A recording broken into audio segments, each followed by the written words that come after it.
اعوذ باللہ السمیع العلیم من الشیطان الرجیم بسم اللہ الرحمن الرحیم الحمد للہ الذی ہدانا لہذا وما كنا لنہتدی لولا ان ہدانا اللہ لقد جاءت رسل ربنا بالحق الصلاة والسلام على رسول المسدد المصطفى الأمجد المحمود الأحمد أبي القاسم محمد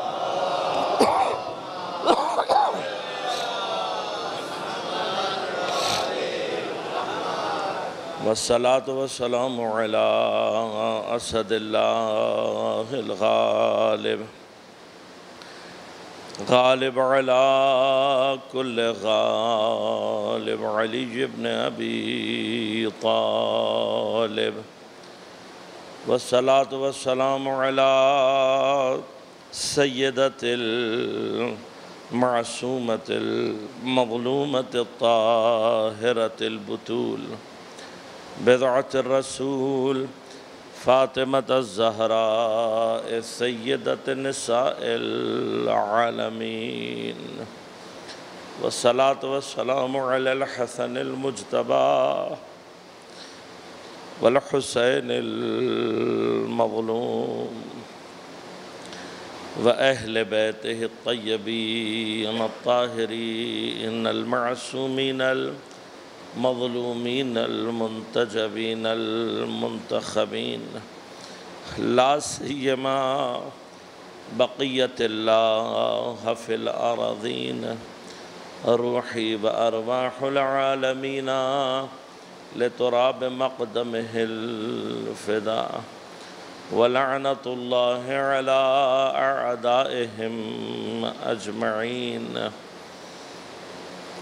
أما بعد قال الله تعالى في كتابه الكريم بسم الله الرحمن الرحيم قل إن كنتم تحبون الله فاتبعوني يحببكم الله ويغفر لكم ذنوبكم والله غفور رحيم صلوات اللهم صل على محمد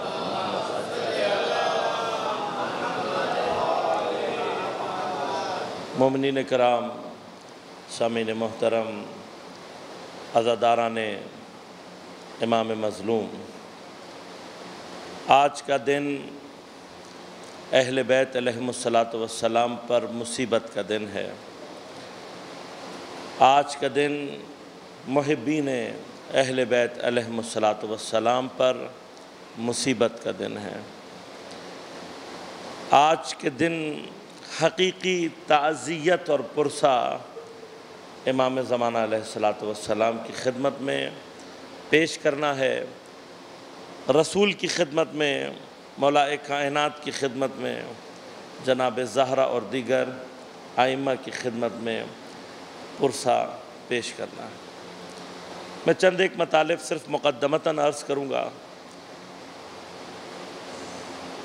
آپ کی خدمت میں عرض کیا کہ اللہ سے محبت ایمان ہے بنیاد ایمان کی اسی محبت پر ہے اگر اللہ کی محبت نہ ہو تو اصلاً انسان ایمان کے مرحلے میں داخل نہیں ہوتا عمل اس کے بعد کا مرحلہ ہے اللہ کی اس محبت کا واحد راستہ محبت محمد و آل محمد کے راستے سے ہے اس کے علاوہ کوئی اور راستہ ممکن ہی نہیں لہذا اس اعتبار سے بھی اور قرآن اور روایات سے بھی محمد و آل محمد کی محبت واجب ہے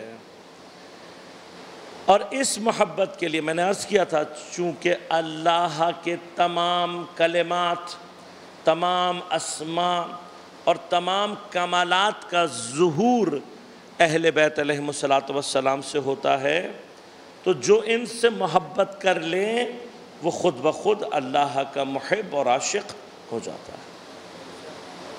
ہمارا کام کیا ہے؟ ہمارا کام ہے محمد و آل محمد علیہ السلام سے محبت کرنا، اور اگر ہم اس میں کامیاب ہو گئے تو ہم خدا تک پہنچ جائیں گے۔ اہل بیت کی محبت کا کم ترین آثار میں سے ایک اثر کیا ہے؟ ابھی ایک بزرگوار مجھ سے پوچھ رہے تھے، سوال کیا انہوں نے کہ اہل سنت کے ہاں یہ بات اس وقت ان کے ہاں حلقے میں موجود ہے کہ جو اس وبا سے، کرونا سے مر گیا وہ شہید ہے۔ دیکھیے، شہادت کا جو کانسیپٹ ہے دین میں، وہ بنیادی طور پر شہادت موت کا نام نہیں ہے، بلکہ شہادت ایک سپیریئر لائف کا نام ہے۔ اس زندگی، اس لائف، اس حیات سے سپیریئر ایک اور حیات ہے، اس حیات کا نام شہادت ہے۔ اور یہ شہادت ہمارے پاس کیسے حاصل ہوگی؟ اس کے تمام راستے یا قرآن بتائے گا یا پیغمبر۔ پیغمبر نے جو راستے بتائے ہیں ان میں سے جو اہم ترین راستہ ہے وہ کیا ہے؟ فرمایا من مات علی حب آل محمد مات شہیدا، کہ جس کے دل میں بھی اہل بیت کی محبت ہوگی اور وہ مر گیا تو وہ شہید ہے۔ لہٰذا محبان اہل بیت علیہم السلام کو یہ سوچنے اور فکر کرنے کی ضرورت نہیں ہے کہ ہمیں کب اور کہاں اور کیسے موت آنی ہے۔ اگر اہل بیت کی محبت دل میں ہوگی، جب بھی اور جہاں پر موت آئے گی شہادت ان کا مقدر ہے۔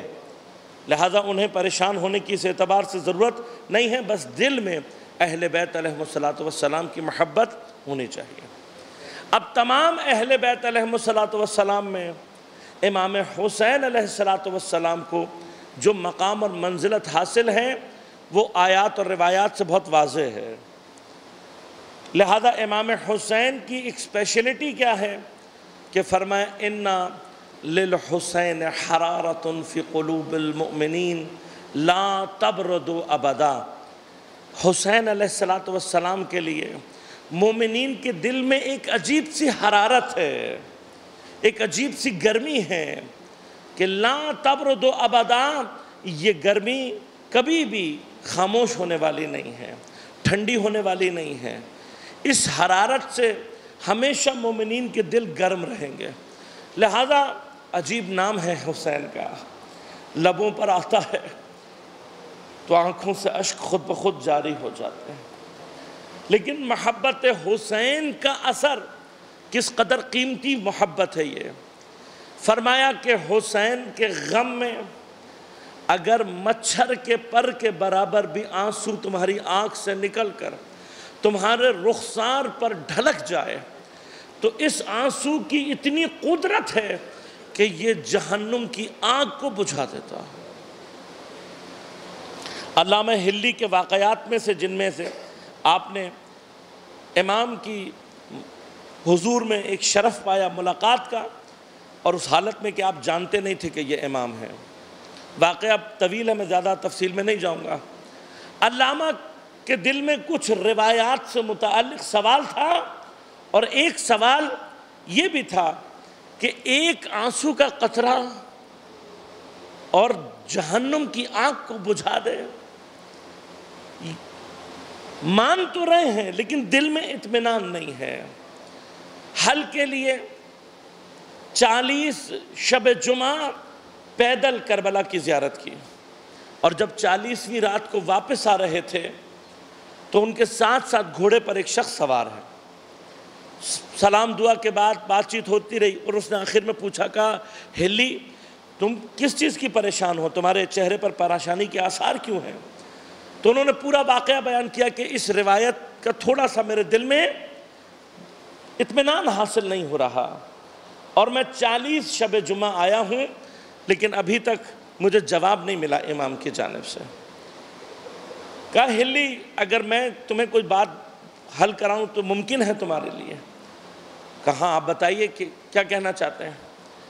کہنے لگے ایک واقعہ ہے، ایک بادشاہ کسی شکار پر گیا اور وہ گم ہو گیا اور پیاس اور بھوک سے مرنے والا تھا۔ جب وہ ایک جنگل میں ایک شخص کے پاس ایک جھونپڑی میں پہنچا تو اس کے پاس صرف ایک بکری تھی۔ اس نے بادشاہ کو بچانے کے لیے پہلے تو اس بکری کا دودھ نکال کر بادشاہ کو پلایا تاکہ اس کی پیاس ختم ہو، اور پھر بادشاہ کو اس کی بھوک مٹانے کے لیے اسی بکری جو اس کی کل کائنات تھی اسے اس نے ذبح کر کے بادشاہ کو کھلا دیا۔ کہا جب بادشاہ واپس اپنی سلطنت میں پہنچا تو یہی شخص ایک مرتبہ دوبارہ بادشاہ کی خدمت میں حاضر ہوا۔ کہا ہلی تم یہ بتاؤ کہ اگر بادشاہ اس کو اس کے احسان کا بدلہ دینا چاہے تو اسے کیا کرنا چاہیے؟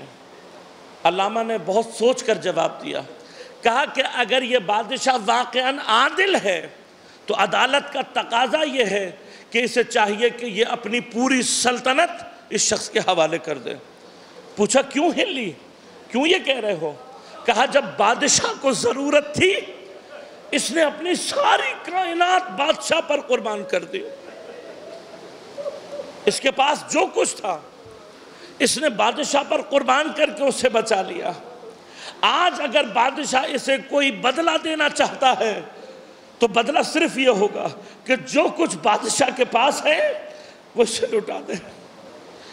کہا ہلی اب سوچ کے بتاؤ کیا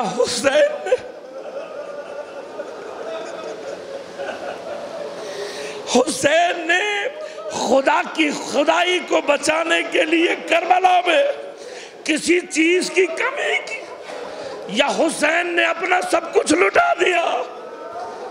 علامہ کہتے میں تڑپ کر رہ گیا۔ اس اسنا میں اس کا تازیانہ گھوڑا چلانے والا زمین پر گرا، میں نے اس کو اٹھاتے ہوئے دیکھا دیا اور کہا کاش یہ جواب مجھے امام دیتے۔ کہا ہلی عجب نہیں ہے کہ جسے تو یہ تازیانہ دے رہا ہے وہ زمانے کا امام عزادار حسین نے دین کی حفاظت کے لیے اپنا سب کچھ لٹا دیا۔ یہ وقت کربلا میں وہ ہے کہ جب حسین کے سارے انصار شہید ہو چکے ہیں، حتیٰ ایک ایک کر کے حسین اپنے بچوں کے لاشیں بھی اٹھا کر لاتا رہا ہے۔ خدا جانے حسین کی پیاس زیادہ ہے یا حسین کے دل پر لگے ہوئے زخموں کی تعداد زیادہ، لیکن ایک وقت وہ بھی آیا علی اکبر کا لاشا اٹھا کر لایا، کہا علی الدنیا بعدک العفا علی اکبر، علی اکبر تیرے بعد حسین کی دنیا اندھیر ہو گئے۔ لیکن جب تک عباس زندہ تھے حسین کی کمر سیدھی تھی۔ بس عزادار جس وقت عباس کربلا میں فرات کے کنارے شہید ہوئے، ایک مرتبہ کمر تھام کے کہا الآن ان کا سارا ظاہری۔ عزادارو جب تک عباس موجود تھا کسی کی آس نہیں ٹوٹی تھی، لیکن عباس کی شہادت کے بعد حسین بھی بے آس ہو گئے، زینب بھی بے آس ہو گئے۔ لیکن جانتے ہو عزیزو کس نے حسین کو سب سے زیادہ شکستہ کیا؟ وہ حسین کے 6 مہینے کا بچہ۔ راوی کہتے ہیں کہ جب حسین پشت خیمہ اپنے علی اصغر کو دفنا چکے اور آخری رخصت کے لیے خیمے میں تشریف لائے تو خدا جانے علی اصغر کی شہادت نے حسین کو کتنا توڑ دیا تھا کہ بیویاں ایک بار حسین کو پہچان نہ سکی۔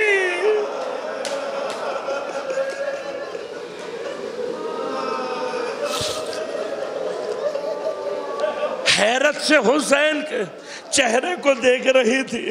میرے مولا کو سمجھ آ گیا، ایک مرتبہ سلام کرنا شروع کیا، السلام علیکی یا زینب، السلام علیکی یا ام کلثوم، السلام علیکی یا سکینہ، السلام علیکی یا رقیہ، علیکن منی السلام۔ بس عزادارو، اس سلام کا گونجنا تھا، بیویاں آ کر حسین کے دامن سے لپٹ کر رونے لگی۔ ارے جب تک عباس موجود تھا بیویوں نے یہ سوال نہیں کیا تھا، لیکن اب جو حسین جانے لگے بیویوں نے تڑپ کر پوچھا، کہا مولا ہمیں کس کے سہارے جا رہے، کس کے سہارے چھوڑ کر جا رہے؟ حسین نے ایک مرتبہ سب کو سہارا دیا، میری بہن زینب، اب اس کے بعد یہ ساری خواتین، یہ سارے بچے، ارے میری امانت سید سجاد، یہ سب تمہارے حوالے ہیں۔ اس کے بعد ایک مرتبہ اپنے خیمے میں گئے۔ عزاداروں، مجھے نہیں معلوم میرا امام کیا کرنے جا رہا ہے، لیکن راوی کہتے ہیں اپنے سامان میں سے حسین نے ایک بہت ہی پرانا سا اور ایک بہت ہی بوسیدہ سا کرتا نکالا، اور اس کے بعد اس کرتے کو پارا پارا کرنا شروع کیا۔ اس کے بعد اس کرتے کو پہنا، اور اس کے بعد اس کے اوپر اپنا لباس پہنا۔ جب اس کرتے کو پارا پارا کر کے پہن رہے تھے تو جناب زینب کی نگاہ پڑ گئی۔ ایک مرتبہ آ کر پوچھا، بھیا یہ بوسیدہ لباس کس لیے پہن رہے ہو؟ کہا، زینب تجھے معلوم نہیں، ارے یہ اشقیاء میری شہادت کے بعد ارے میرے بدن پر لباس رہنے نہیں دیں گے، یہ پھٹا ہوا پہن رہا ہوں، شاید اسے بے ارزش سمجھ کر کوئی چھوڑ دے۔ بس عزادارو، حسین کی آخری رخصت کا وقت ہے، حسین کی وداع کا وقت ہے۔ ایک مرتبہ اپنے گھوڑے کے نزدیک پہنچے اور گھوڑے پر سوار ہونا چاہتے ہیں، لیکن ایک مرتبہ حسرت سے گنج شہیدہ کی جانب دیکھا، شاید آواز دے کر کہنا چاہتے ہو، ارے کہاں ہے وہ جوان جو حسین کے گھوڑے کی لگام کو تھامتے تھے؟ کوئی حسین کی گھوڑے کی رکاب کو تھامتا تھا، کوئی حسین کو سہارا دے کر سوار کرتا۔ ابھی حسرت سے دیکھ رہے تھے، جناب زینب آگے بڑھی، بڑھ کر کہا، بھائی آج زینب تمہیں سوار کرائے گی۔ حسین اپنے ذوالجناح پر سوار ہو گئے۔ بس عزادارو، چاہتے ہیں حسین کہ رخصت ہوں، اپنے گھوڑے کو ایک مرتبہ حرکت کا اشارہ کیا، لیکن حسین کا ذوالجناح حرکت نہیں کر رہا، حسین کا گھوڑا حرکت نہیں کر رہا۔ آپ نے ایک مرتبہ پیار سے اس کی گردن پر ہاتھ پھیرا، ہاتھ پھیر کر کہا، اے میرے ساتھی، اے میرے وفادار دوست، مجھے معلوم ہے تو بھی 3 دن سے بھوکا اور پیاسا ہے، لیکن میرے ساتھی کچھ دیر کی زحمت اور ہے۔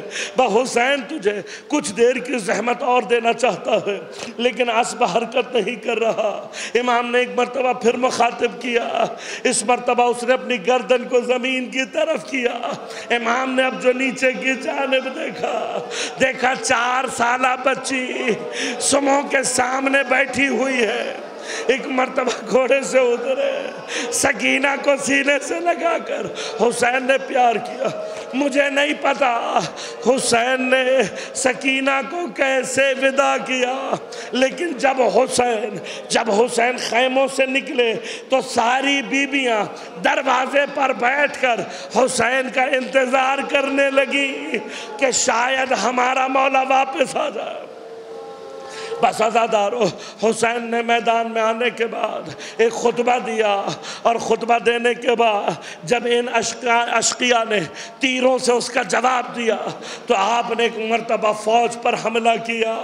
فوج پر حملہ کرتے جاتے تھے، ساتھ ساتھ کہتے جاتے تھے، آؤ اے اشقیاء، اس کی جنگ دیکھو جس کا اکبر شہید ہو گیا۔ اس کی جنگ دیکھو جس کا عباس شہید ہو گیا، اس کی جنگ دیکھو جس کی کمر تم نے توڑ دی۔ اشقیاء کہتے ہیں حسین کے چہرے پر عجیب سا اطمینان ہے اور ایسا حملہ کر رہے ہیں کہ جہاں جاتے ہیں سارا کا سارا لشکر بھاگنے لگتا ہے۔ لیکن عصر کا وقت ہوا، ایک مرتبہ ندائے غیبی کی آواز آئی، یا ایتھا النفس المطمئنہ ارجعی الی ربک راضیۃ مرضیہ۔ حسین نے اپنی تلوار کو نیام میں رکھا، بھاگی ہوئی فوج پلٹ کر حسین کی طرف آئے۔ باب مقاتل نے عجیب جملے لکھے، جس کے ہاتھ میں جو تھا حسین کو مارنا شروع کیا۔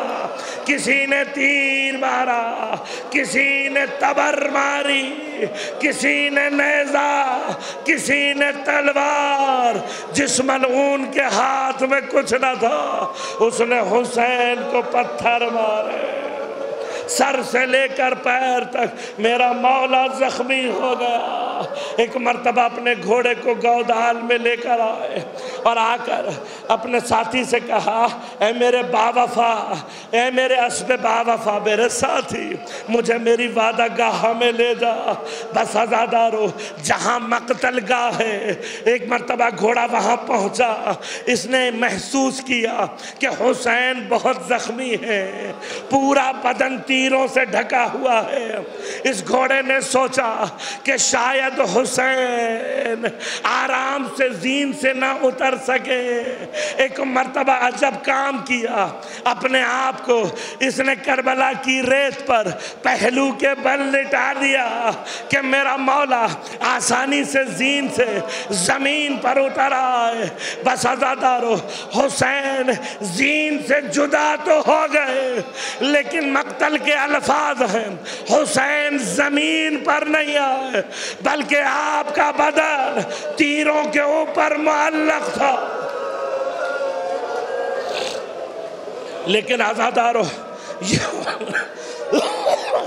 حسین کا وفادار ساتھی ہے۔ ایک مرتبہ یہ گھوڑا کھڑا ہوا، حسین کے طواف کرنے لگا لیکن بے زبان جانور ہے، جانتا نہیں ہے کیا کرے۔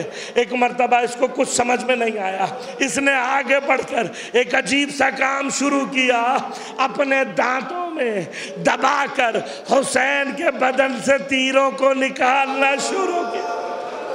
دانتوں میں دباتا جاتا ہے، تیر کو حسین کے بدن سے نکالتا جاتا۔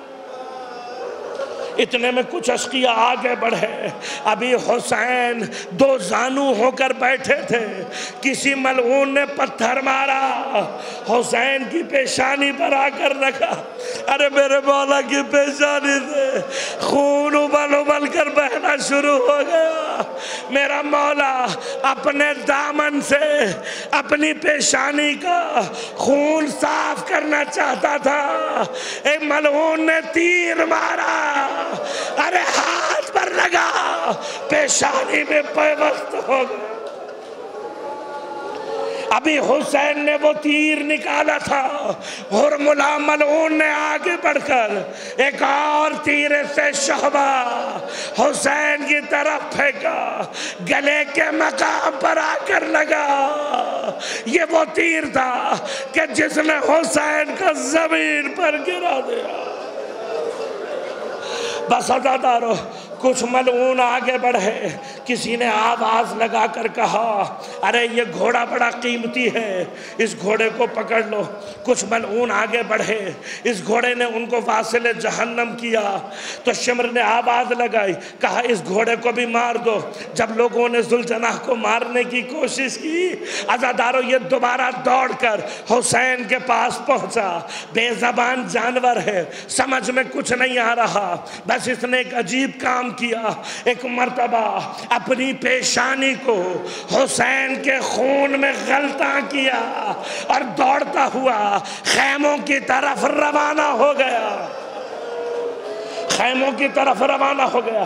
بس عزادارو، وہ بیویاں جو خیمے کے دروازے پر بیٹھی تھی حسین کی منتظر تھے، جیسے ہی گھوڑے کی ٹاپوں کی آواز آئی، بیویاں ایک مرتبہ یہ سمجھ کر کے حسین آ گئے۔ ایک مرتبہ جب باہر نکلی تو دیکھا ذوالجناح خالی چلا رہا۔ بیویوں نے ذوالجناح کو گھیر لیا اور گھیرنے کے بعد ماتم کرنا شروع کیا، لیکن جناب زینب آگے بڑھی اور جو ذوالجناح کی پیشانی پر بھائی کے خون کی خوشبو کو سونگھا۔ ایک مرتبہ بی بی سمجھ گئی اور چلی ہے ایک مرتبہ تلہ زینبیہ کی جانب۔ ادھر حسین کی 4 سالہ بچی آگے بڑھی، ذوالجناح کی لگام کو تھاما اور تھام کر کہنے لگی، اے میرے بابا کے گھوڑے، اے میرے بابا کے گھوڑے، بس مجھے اتنا بتا دے، ارے ظالموں نے میرے بابا کو قتل کرنے سے پہلے پانی پلایا یا پیاسا ہی میرے بابا کو قتل کر دیا؟ بس عزادارو، زینب دوڑتی ہوئی تلہ زینبیہ کی طرف جا رہی ہے۔ ابھی تلہ زینبیہ پر پہنچی تھی، گودال میں نگاہ کی، شمر ملعون پشت حسین پر سوار، ہاتھوں میں حسین کی زلفیں،